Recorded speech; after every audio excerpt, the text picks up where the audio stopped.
Friends, எல்லாருக்கும் வணக்கம். Welcome to my channel. இன்னைக்கு நம்ம மாடி தோட்டத்தில் திப்பிலி வளர்க்குறத பற்றி பார்க்கலாம். திப்பிலி அப்படின்னும் பொழுதே இதை ரசம் வைக்கலாம், மருந்தாக யூஸ் பண்ணலாம். ஒரு மூலிகை செடி நமக்கு தெரியும். திப்பிலி அவ்வளோ உடம்புக்கு நல்லது. இதை நம்ம கஷாயமாக கூட யூஸ் பண்ணலாம்.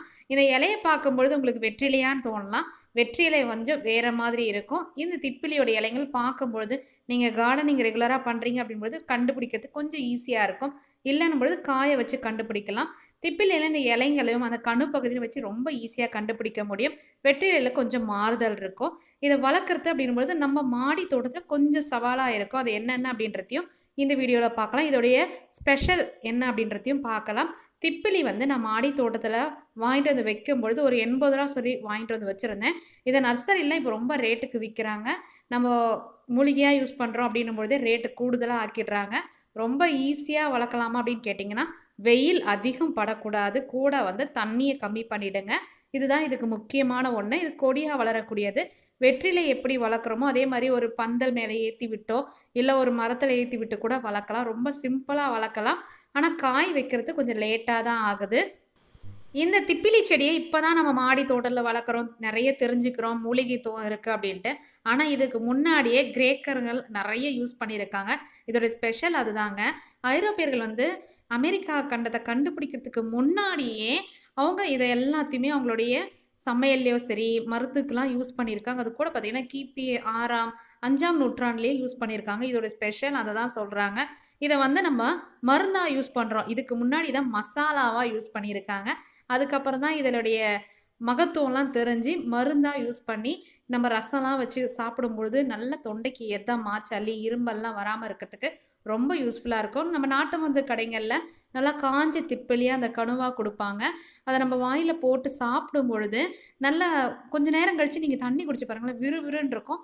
அவ்வளோ தொண்டைக்கு அந்த செம்ம எதமாக அது இருக்கும். நீங்கள் அதை ஃபீல் பண்ணிங்க அப்படின்னா கண்டிப்பாக உங்களுக்கு தெரியும்.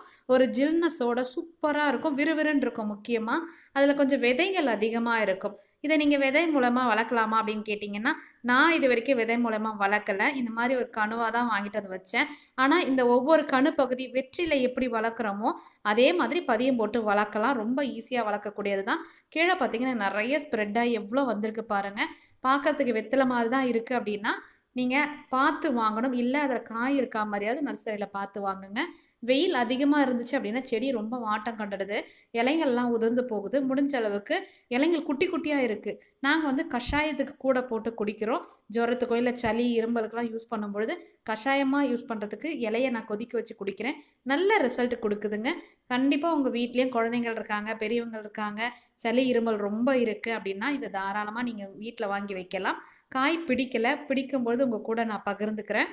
நம்ம வாங்கி வைக்கிற செடியை ஆரம்பத்திலே கொஞ்சம் நிழலாக இருக்கக்கூடிய இடத்துல வாங்கி வச்சுட்டு பராமரிக்கலாம். அது கூட எடுத்த உடனே பெரிய தொட்டிலையும் வைக்க தேவையில்ல. நார்மலாக இருக்கக்கூடிய தொட்டியில் வச்சு செடி நல்லா வளர விடுங்க.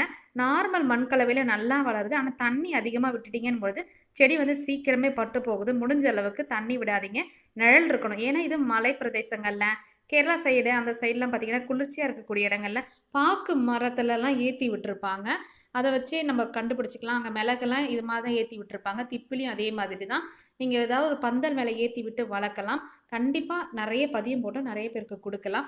அப்போது இன்றைக்கி இந்த வீடியோ பற்றி உங்களுக்கு கண்டிப்பாக பிடிச்சிருக்குன்னு நினைக்கிறேன். பிடிச்சிருந்து அப்படின்னா நம்ம சேனலை சப்ஸ்கிரைப் பண்ணிக்கோங்க.